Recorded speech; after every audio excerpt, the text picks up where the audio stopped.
दुनिया में न जाने कितने ही लोग हैं, अलग अलग रंग रूप, अलग अलग सोच विचार के। और जहां हम सब लोगों का रंग रूप अलग होता है, वहीं हमारा स्वभाव भी अलग होता है।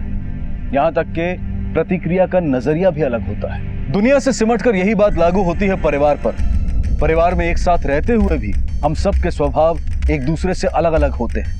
हालात से निपटने की कला अलग होती है, प्रतिक्रिया का भाव अलग होता है। लेकिन अलग अलग स्वभाव के होते हुए भी हम एक दूसरे के साथ मिलजुल कर रहने की कोशिश करते हैं, एक दूसरे की आदतों के अनुकूल और विपरीत समझौते करते हैं, एक दूसरे के दुख दर्द का ख्याल रखते हैं, रिश्ते निभाते हैं। लेकिन यही इंसानी स्वभाव जब स्वार्थ और सिर्फ अपने सुख को पाने में उलझता है, तो मजबूत से मजबूत रिश्तों की बुनियाद को हिलाने के लिए भी काफी होता है और कभी कभी एक भयानक अंजाम का गवाह भी बन सकता है। आइए देखते हैं रिश्तों के जाल में उलझी जुर्म की एक अनोखी कहानी।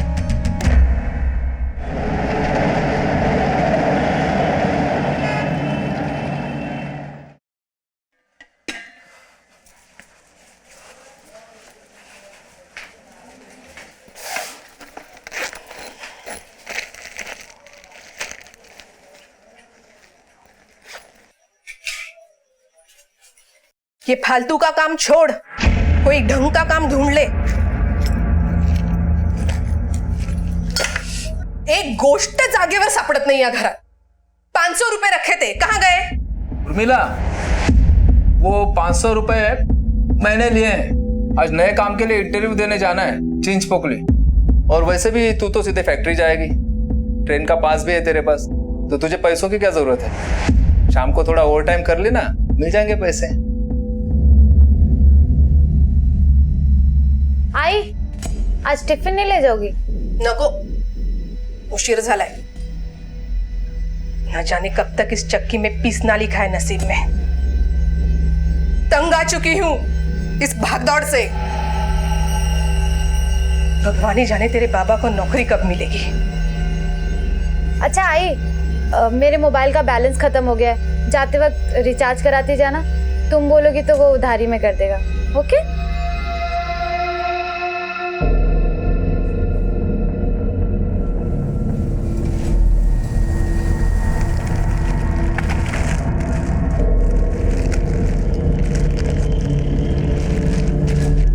मावशी, ते मागे मोजून घ्या हा।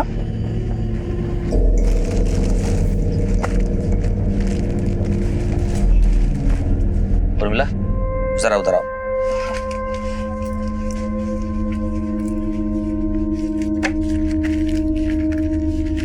उर्मिला, ये जोगेश्वरी में तिवारी बाबू को देना है, और ध्यान से। हाँ हाँ ठीक है, जाओ।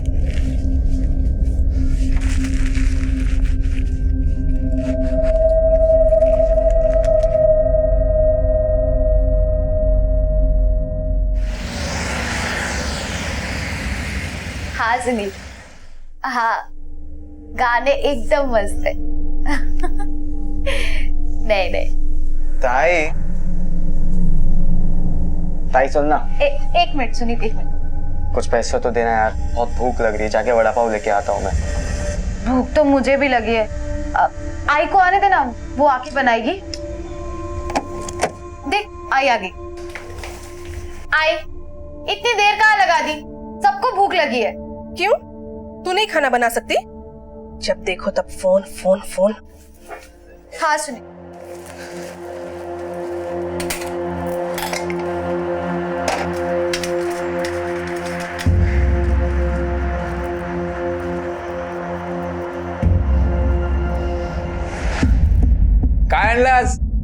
क्या बना रही है? चिकन?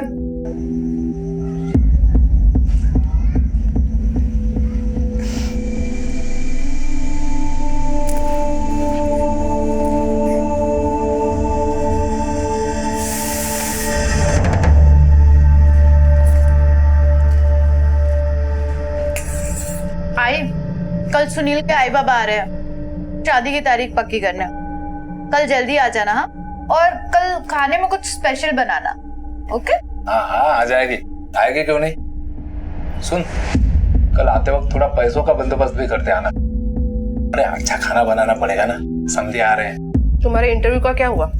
वो हमेशा की तरह मेरे जाने से पहले दे दी नौकरी किसी को। आना जाना सब फोकट गया।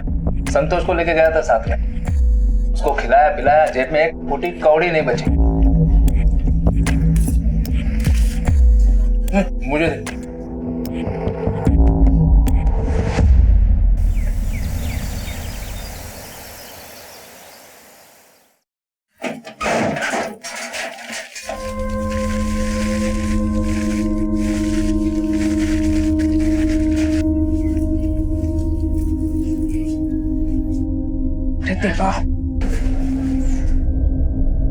आई याद है ना, शाम को जल्दी आना है। सुनील के आई बाबा आ रहे हैं, रिश्ते की बात करनी है, जल्दी आ जाना। हाँ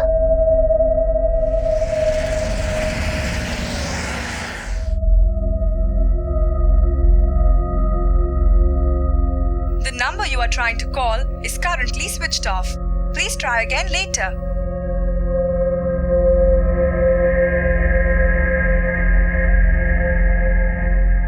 बाबा देखो ना, आई अभी तक नहीं आई, पता नहीं कहाँ रह गई। नहीं आई तो आ जाएगी, उसमें क्या है। फोन भी बंद आ रहा है उसका।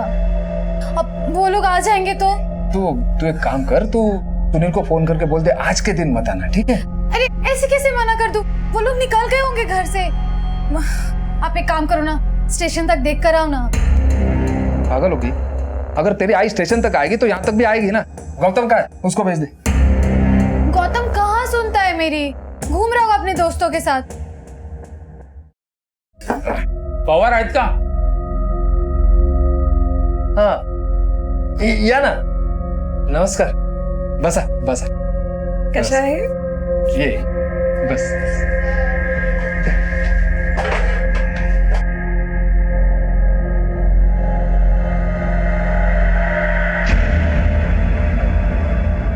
काय झालं? क्या हुआ? आप लोग कुछ चिंता में दिख रहे हैं। उर्मिला ताई कुठे आहे? आई बस आती होगी। तिची आई अजून कामावरून आली नाही, बस आ जाएंगे, उसमें क्या है? तो फिर हम लोग बातें शुरू करते हैं ना। हाँ आई के आने तक वेट करते हैं, बस आती ही होगी, फिर बातें कर लेंगे। जैसी तुम्हारी मर्जी। मैं फोन लगाया हूँ पर लगा नहीं, फिर से लगा दूँ। मैं आप लोगों के लिए पानी लेकर आती हूँ।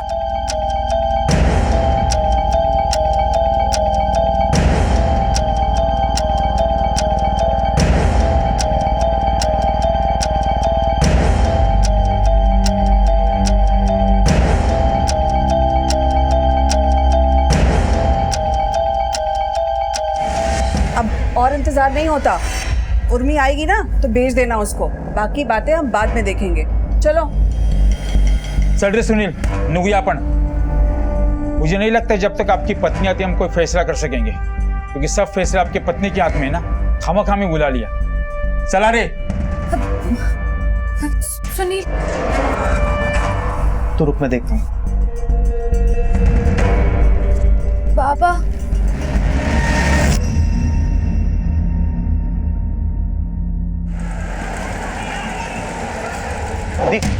आपने जागृति की आई को देखा क्या? नहीं। मधु, तूने आई को देखा क्या? नहीं मैंने नहीं।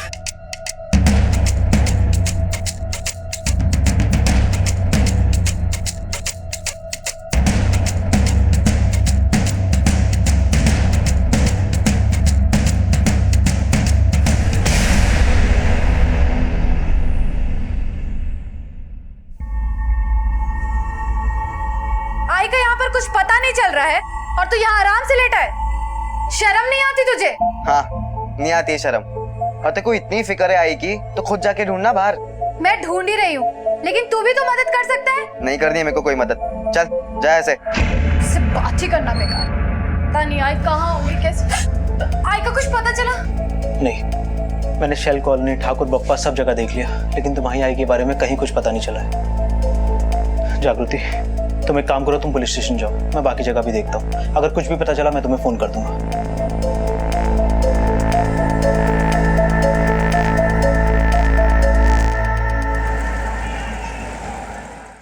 मेरी आई कल से घर नहीं लौटी सर। त्यांचं नाव आणि वय? उर्मिला सुभाष पवार, उम्र 45 साल। कहाँ से घर से? नहीं सर, काम के लिए निकल चुकी थी आई। आई कल रात से घर नहीं आई साहब, हमने सुबह तक इंतजार किया और अभी आपके पास कंप्लेन कराने आए हैं। कहाँ काम करती है? दीवा में श्रीकांत प्लास्टिक फैक्ट्री में काम करती है आई। कब से काम करती है वहाँ? यही कुछ 7-8 महीने से। अब उसके पहले पैसों की तंगी की वजह से मेरी माँ घर घर जाके झाड़ू बर्तन करती थी। अभी 7-8 महीने पहले उसको ये नौकरी मिली थी। घर से कब निकली थी काम के लिए? कल सुबह 9-9:15 बजे। हमने फैक्ट्री में भी फोन किया, वो वहाँ भी नहीं पहुंची। हमने सब जगह ढूंढ लिया सर, वो कहीं नहीं मिल रही। देखो तुम्हारी आई कोई बच्ची तो है नहीं, एक समझदार औरत है। हो सकता है कि किसी रिश्तेदार के घर गई हो या फिर फैक्ट्री में ही रुक गई हो। एक बार फिर से फोन करके देख लो। फोन किया था सर, लेकिन उसका फोन भी बंद है। तुम्हारे पिताजी नहीं है, वो क्या करते हैं? बाबा काम की तलाश में है, अभी शिरडी गए हैं। घर में छोटा भाई है गौतम, उसने पढ़ाई छोड़ दी है, छोटे मोटे काम करता है। मेरी पढ़ाई पूरी हो गई है, एंगेजमेंट भी हो गई है, शादी होने वाली है मेरी। घर में कोई प्रॉब्लम्स, किसी से कोई दुश्मनी? नहीं सर, कोई दुश्मनी नहीं है। मेरी आई बहुत मेहनती है सर, बहुत अच्छी है। पैसों के लिए वो कभी कभी ओवर टाइम भी करती है। प्लीज सर, मेरी आई को ढूंढ दो प्लीज सर। ठीक है, इनकी डिटेल्स लिखवा दो, हम कार्रवाई शुरू करते हैं। अगर तुम्हें कोई इन्फॉर्मेशन मिले तो हमें भी बता देना। हो सर। इनके साथ जाइए। Thank you sir.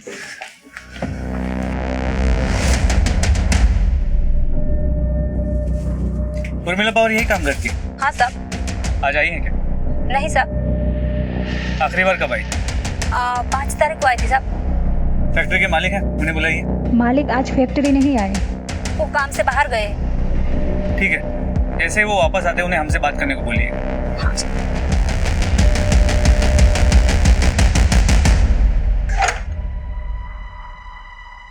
Gautam, Gautam उठ, गौतम, गौतम उठ ना। गौतम, गौतम।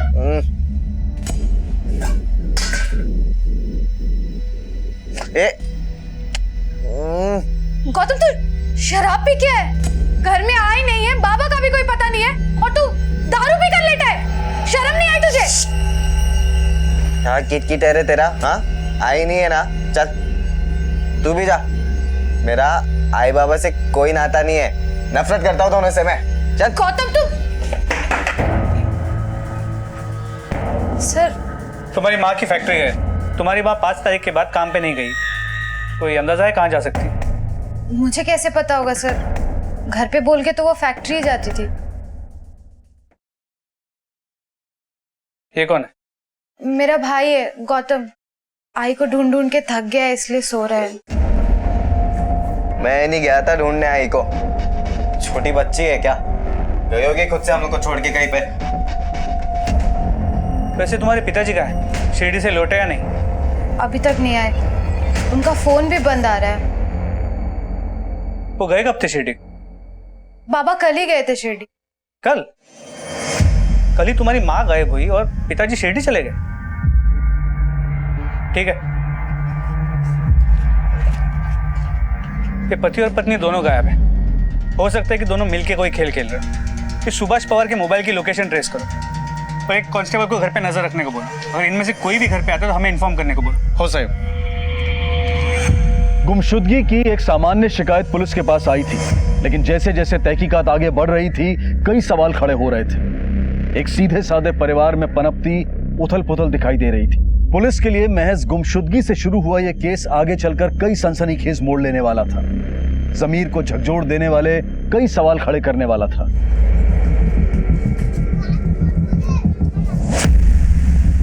बाबा, बाबा, आई का कुछ पता नहीं चल रहा।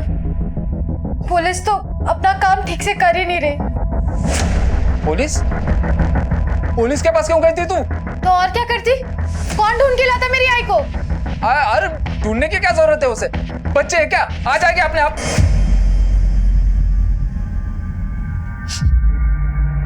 दारू पे क्या है तू?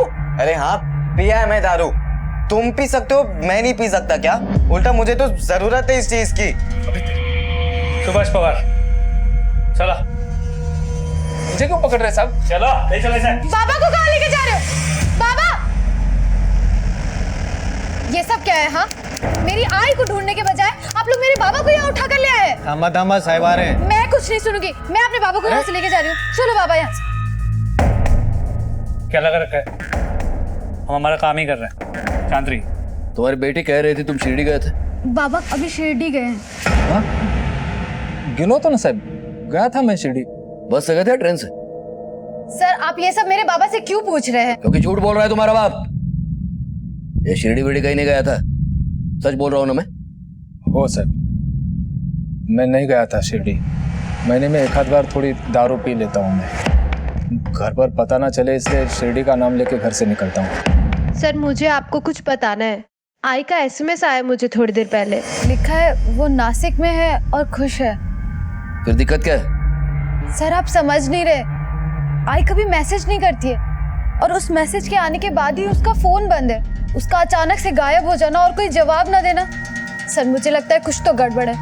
मेरी आई ठीक तो होगी ना सर? सर प्लीज मेरी आई को ढूंढ दीजिए। सर मोहल्ले वालों से पता चला है कि उर्मिला का पति सुभाष निकम्मा है, बेटा गौतम काफी एग्रेसिव है, आवारा लड़कों के साथ उसका उठना बैठना है, पढ़ाई छोड़ दी और नौकरी की तलाश में।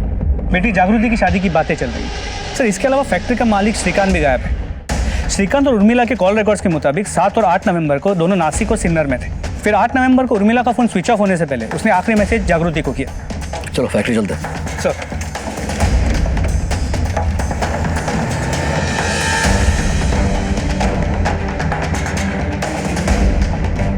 श्रीकांत वो रहे शाह। ओ सर, सर श्रीकांत आमरे जी।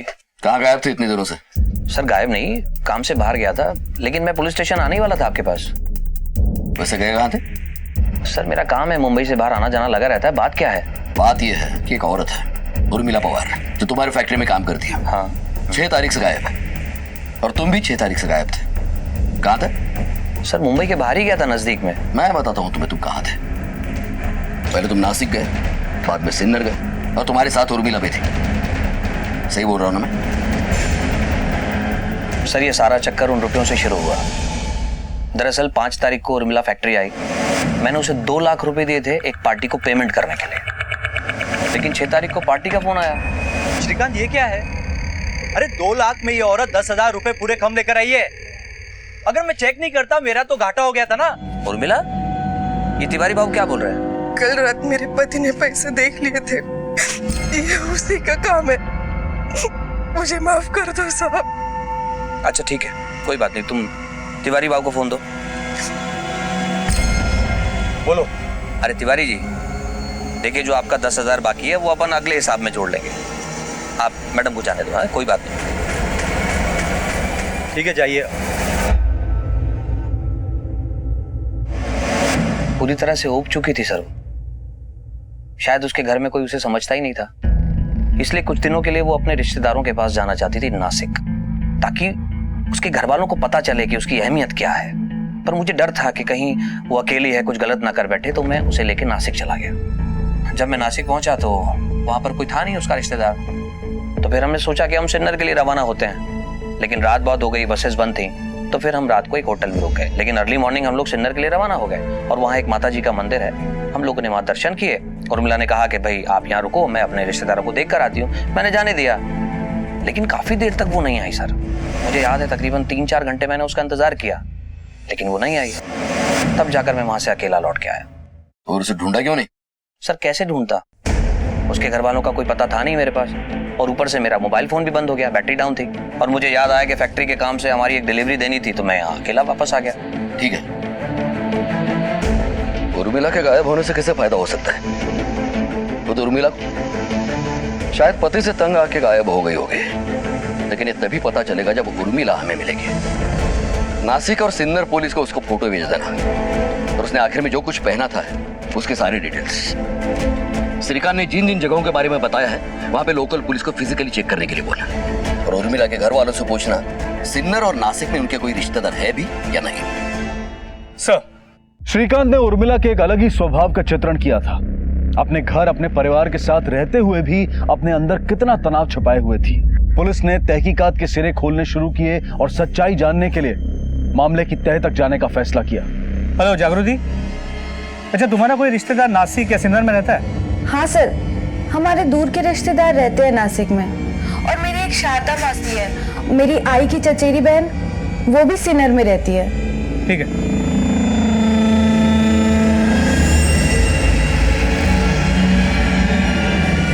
हाँ साहब, आया था साहब। उसके साथ एक औरत भी थी साहब। पक्का यही आदमी था? हाँ साहब, यही था। ये आदमी आया था यहाँ पर? हाँ साहब, इसके साथ में एक स्त्री भी थी और इस आदमी ने काफी देर तक उस स्त्री का इंतजार भी किया था।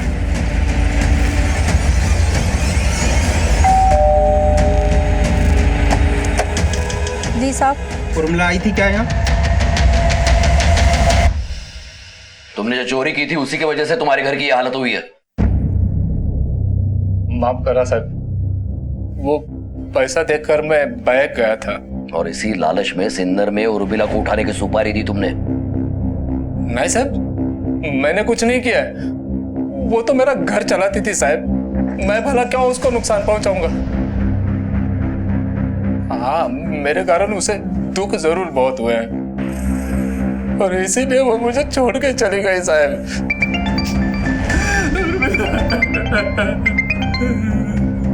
हेलो,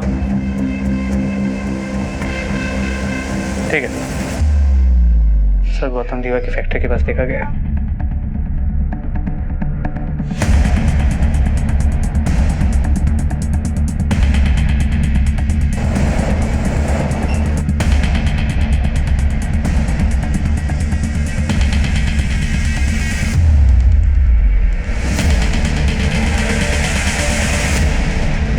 चल बेटा चल, थाने चल। पर मैंने कुछ भी नहीं किया सर। प्लीज सर, मैंने सच्ची कुछ भी नहीं किया सर। सर सच्ची मैंने कुछ भी नहीं किया। पिछले 2 दिनों में 4 बार तुम्हें श्रीकांत के फैक्ट्री के पास देखा गया है। क्या कर रहे थे यहाँ? सर मेरे को श्रीकांत को सबक सिखाना था। कैसा सबक? सर वो श्रीकांत ने मेरी आई को पूरी तरीके से अपनी बातों में फंसा लिया था। कुछ दिन पहले मैं दीवा आया था कुछ काम से। मैंने सोचा था कि मैं आई से मिलता हुआ जाऊंगा, लेकिन जब मैं फैक्ट्री आया सर, तभी मुझे पता चला कि श्रीकांत आई को अपने साथ अपने घर लेकर गया था। तो मैं उसके घर पे गया सर। सर मैं उस श्रीकांत से अपना बदला लेकर रहूंगा, नहीं छोड़ूंगा मैं उसको। तो ये पहले क्यों नहीं बताया? सब मैं नहीं चाहता था कि मेरी आई की बदनामी हो, लेकिन ये बात मुझे पता है कि श्रीकांत ने मेरी आई के साथ कुछ ना कुछ किया। न जाने मेरी आई कहाँ पर है।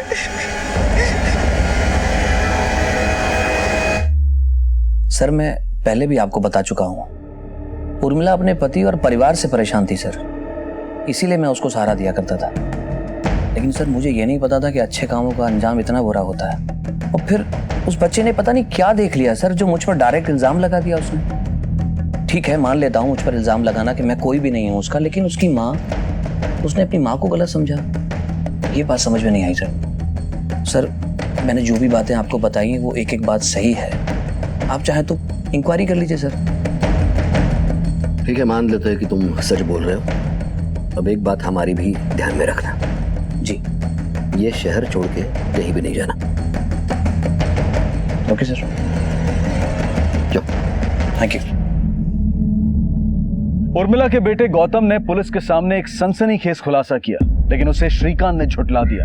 हर एक केस को सुलझाते सुलझाते पुलिस का ऐसे कई मुजरिमों से पाला पड़ता है जो उन्हें सीख भी दे जाते हैं और हैरान भी कर जाते हैं। और यह केस भी उसी दिशा में जा रहा था।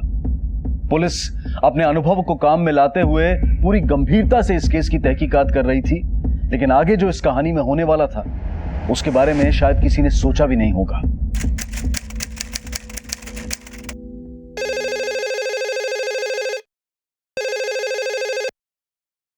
हेलो साहब, कलवा खाड़ी के पास कुछ अजीब सी चीज पड़ी है, गंदी बदबू मार रही है। ठीक है, अभी हम लोग आते हैं।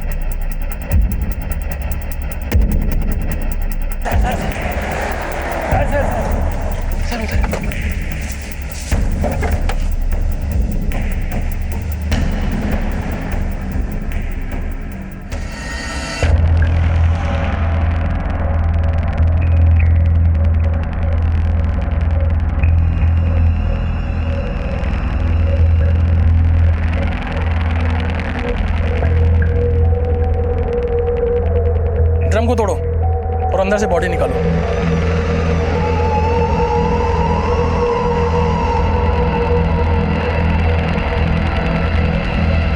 बॉडी को पोस्टमार्टम के लिए भेजो।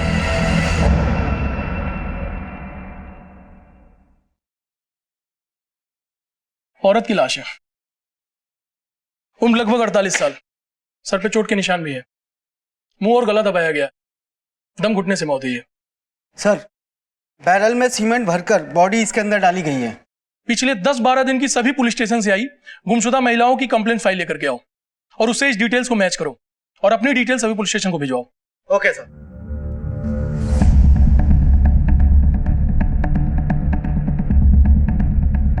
सर, ऐरोली पुलिस को खाड़ी के पास एक लाश मिली जिसकी डिस्क्रिप्शन उर्मिला से मैच करती है। ऐरोली में? उर्मिला तो चेंबूर में रहती है और काम करती है दीवा में। ऐरोली इन दोनों के बीच में पड़ता है। अगर ये उर्मिला की ही लाश है तो खूनी भी आसपास ही होगा। तुम एक काम करो, तुम श्रीकांत और उर्मिला की फैमिली को पुलिस स्टेशन बुला लो बॉडी पहचानने के लिए। सर,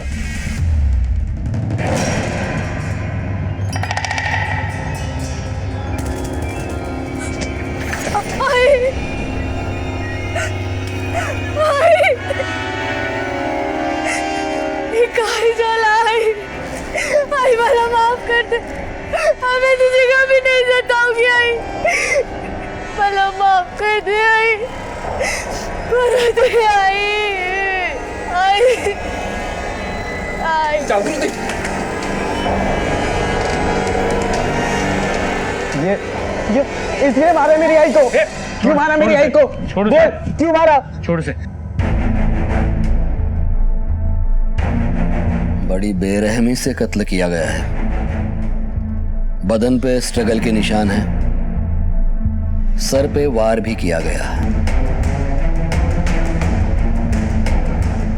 उसके बाद उसका गला और मुंह दबाया गया। उसके बाद उसके हाथ पैर बांधकर, उसके बाद सबूत मिटाने के लिए बैरल में सीमेंट डाला गया। कातिल बड़ा बेरहम है, ठंडे दिमाग वाला, a cool minded murderer.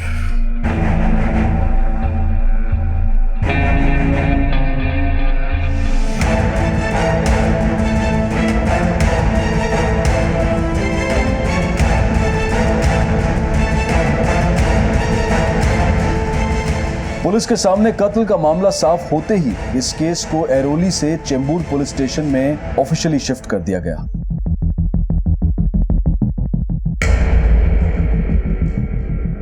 Sir, postmortem report के मुताबिक मौत 8 दिन पहले हुई, मतलब 6 नवंबर को, ठीक उसी दिन जिस दिन उर्मिला घर से निकली थी। इसके 3 पहलू हो सकते हैं कदम। पहला श्रीकांत, जो हमें घुमा रहा है, जिसके खिलाफ कोई ठोस सबूत नहीं है हमारे पास। दूसरा सुभाष, उर्मिला और श्रीकांत के अफेयर के वजह से वो भी उसे मार सकता है। और तीसरा, हमें गुमराह करने के लिए उर्मिला की जगह किसी और को मारकर उसे उर्मिला की आइडेंटिटी देके खुद उर्मिला किसी और जगह अपनी अलग आइडेंटिटी से रह रही होगी। उर्मिला की फैमिली का डीएनए बॉडी से मैच करवा लो। जी सर। नासिक में श्रीकांत और उर्मिला जहां जहां घूमे वहां का सीसीटीवी फुटेज मिला? सर, श्रीकांत के बयान के मुताबिक और कॉल रिकॉर्ड से जो लोकेशन मिले, वहां कहीं पे भी सीसीटीवी कैमरा नहीं मिला। उर्मिला का मर्डर अगर 6 तारीख को हुआ है तो 7 और 8 तारीख को श्रीकांत किसके साथ घूम रहा था? फिर से नासिक जाओ, फिर से पूछताछ करो उर्मिला का फोटो लेके। और 10 तारीख को सातारा में उर्मिला का फोन क्या कर रहा था? या तो चोरी हो गया होगा या फिर उसे कोई घुमा रहा होगा। हम किसी को क्लीन चिट नहीं दे सकते। मर्डर लोकेशन फिर से टटोलना होगा श्रीकांत के साथ। उसे कुछ तो हड़बड़ाहट होगी और हमारे हाथ से कुछ छूटा तो नहीं, इसका क्रॉस चेकिंग भी हो जाएगा। सर,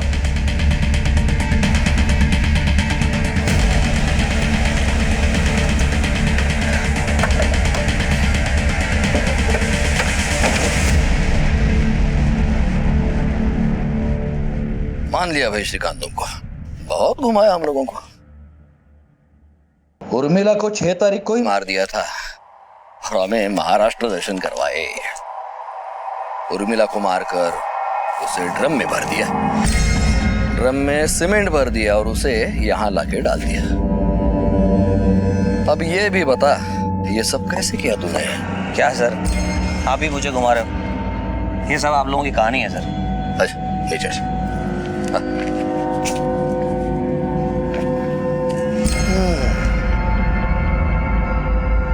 अच्छा, वो टेम्पो कहाँ से लाए थे?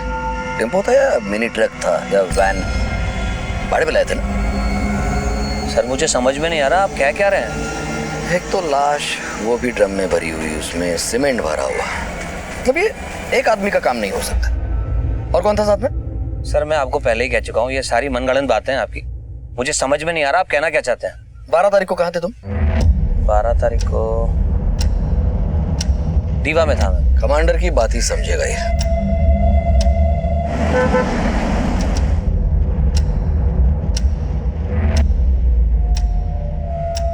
मुंबई पुलिस। 7 तारीख को ये आदमी आपके आया था? 7 तारीख को? हाँ साहब आया था साहब। उसके साथ ये औरत भी थी? नहीं साहब, औरत को तो मैंने नहीं देखा सर, पर उसने कहा था मेरे साथ कोई औरत भी है। थैंक यू, बहुत अच्छा नींद आया, एकदम माइंड फ्रेश हो गया।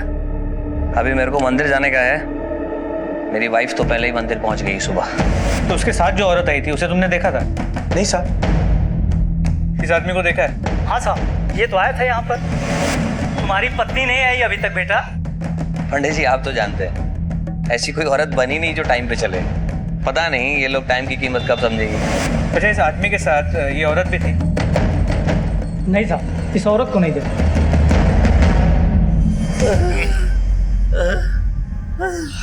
बता भाई श्रीकांत, कुछ याद आ रहा है? सर याद आने लायक कुछ नहीं है बात। बस कमांडर बस बस।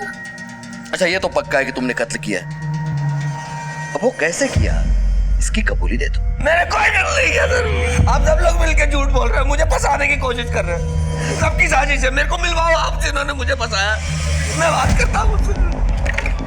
हम उसके मुंह से सच नहीं निकलवा पा रहे हैं कदम, हमारा केस कमजोर पड़ता जा रहा है। अभी भी हम लोग यकीन से नहीं कह सकते कि यह हत्या श्रीकांत ने की है। पर इतना तोड़ने के बाद भी ये श्रीकांत अपना वही राग लाप रहा है। सर ये कॉल रिकॉर्ड से DNA report. Sir call record के मुताबिक 12 तारीख को श्रीकांत दीवा और मुमरा के एरिया में था। डीएनए भी मैच हो रहा है।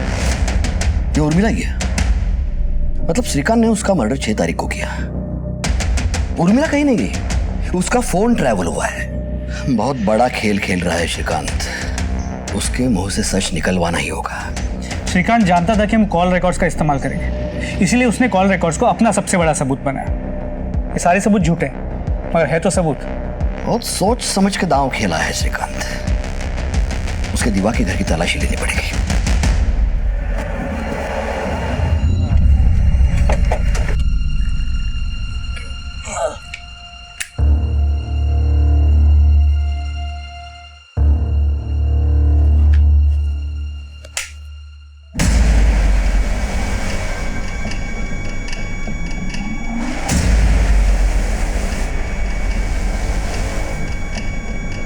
अंदर लो उसे।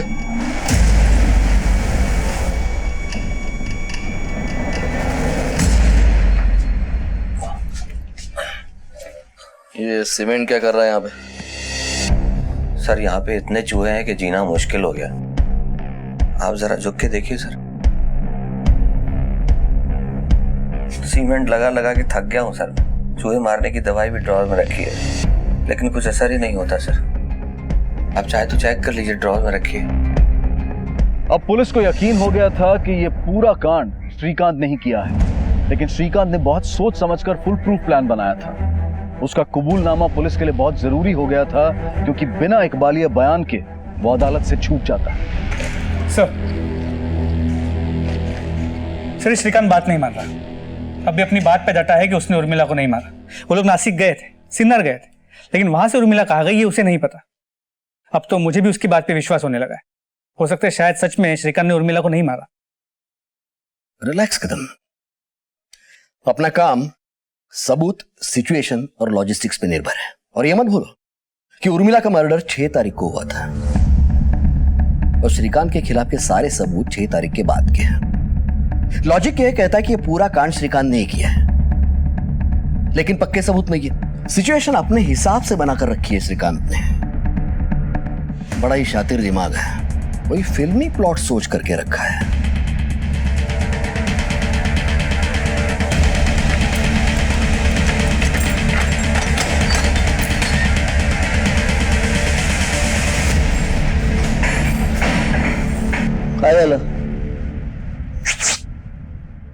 क्या किया? कुछ नहीं किया। पुलिस मुझे मर्डर के झूठे केस में फंसा रही है। मैंने कुछ भी नहीं किया। अरे यहाँ ऐसे ही होता है, सच झूठ कोई मायने नहीं रखती। सबूत सबूत होना चाहिए, और सबूत कोर्ट में पेश करने के लिए अच्छा वकील होना चाहिए। हाँ, वरना पुलिस है ना, ये सबूत को तोड़ मरोड़ के कोर्ट में पेश करती है। तेरे को एक बात बताऊं क्या? अपन एक को मार के आए है, लेकिन अपन का वकील है ना, कानून के चोर से सब को यहाँ से छुड़ाएगा। वो कैसे? कैसे? क्या नाम बताया तूने? श्रीकांत। वो कहावत तो पता है ना, डॉक्टर और वकील के सामने नंगा होना पड़ता है।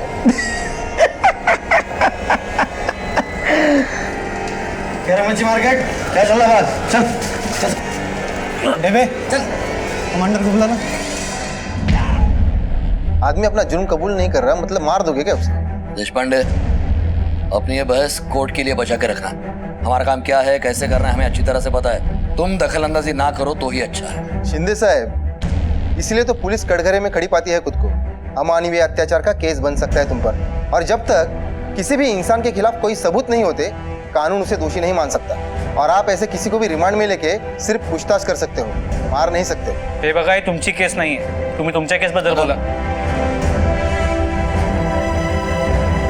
नाही आला लॉकअप मध्ये।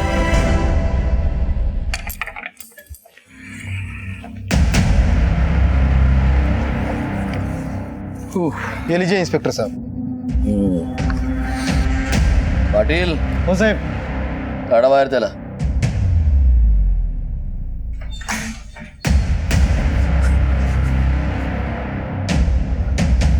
अरे भावा, तू कशाला घाबरतोय? पुलिस ने अपन के लिए लॉकअप खोला है। तेरे को बोला था ना, देशपांडे वकील, वो एक अपन की जमानत भी हो गई और अपन को फांसी के फंदे से भी बचाएगा। हाँ चले। हाँ साहब, आलू ना। वकील साहब, वकील साहब, तू जा।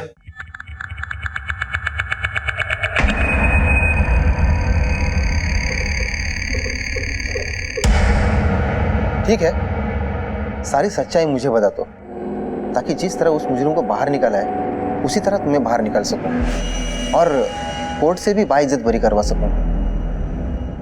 पर थोड़ा पैसा ज्यादा लगेगा। वकील साहब, बार बार वही बात। जो भी सच था वो सब आपको भी बताया, पुलिस को भी बताया। अब क्या करूं मैं?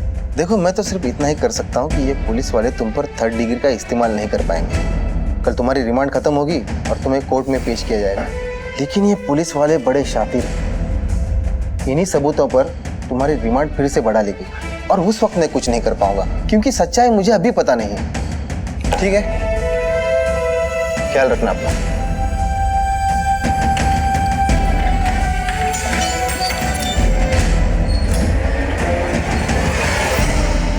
नसीब वाला है साल, उस वकील की नजर पड़ गई, वरना मार मार के अब तक पूरा सच उगलवा दिया होता। मिलेगा, पूरा मौका मिलेगा तुम्हें कदम। फिलहाल अपना केस थोड़ा कमजोर है। कल रिमांड खत्म होते ही मैं एक्सटेंशन ले लूंगा, फिर कोई वकील इसे बचा नहीं पाएगा। सर सर सर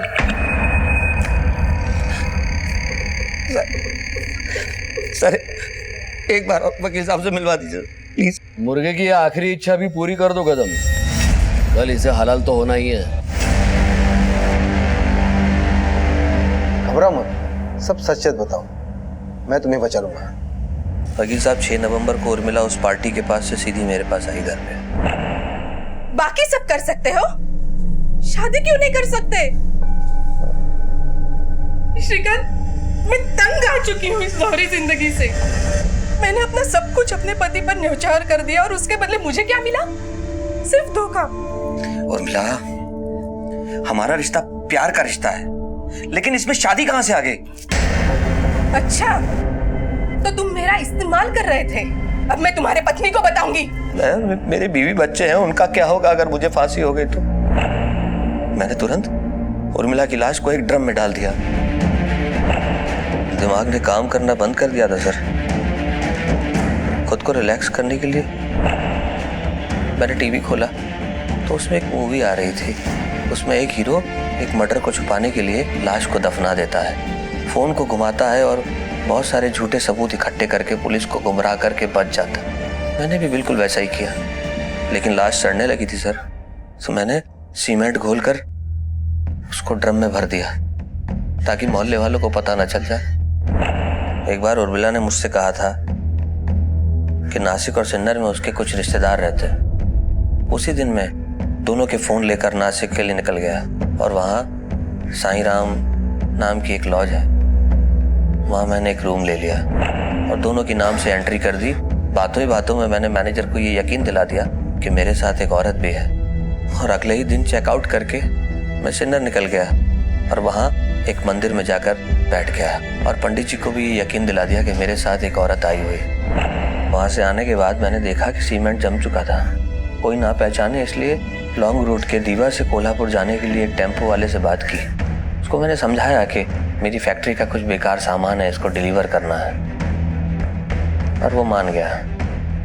और फिर मैं वहाँ से और ड्रम डाल के निकल गया और फिर टेम्पो एरोली की खाड़ी के पास छोड़ दिया और वहाँ से ढलान से ड्रम को धकेल कर मैं आगे ले गया खाड़ी की तरफ और फिर खाड़ी में धकेल दिया। सोचा था खाड़ी का पानी उस ड्रम को निगल लेगा। तुम्हारा एग्जीक्यूशन ऑफ प्लान तो काबिल तारीफ था, लेकिन 10 तारीख को उर्मिला का फोन 17 में एक्टिवेट हुआ, जबकि तुम मुंबई में थे। तुमने किसी को वहां फोन देके भेजा होगा। नहीं सर, मैं खुद सतारा गया था और अपना फोन यहाँ अपने एक दोस्त को देकर गया था। नीलेश यार, तू मेरा फोन रख, देख मैं 1-2 दिन के लिए बाहर जा रहा हूँ। लोग क्या है ना, बहुत डिस्टर्ब करते हैं, इस फोन को बस तू ऑन रखना। मैंने ही 17 में उर्मिला का फोन ऑन किया था और फिर वापस आकर अपने दोस्त से अपना फोन ले लिया। श्रीकांत, तुमने प्लान तो फुल प्रूफ बनाया था, लेकिन एक गलती कर दी, सारी सच्चाई पुलिस को बता दी।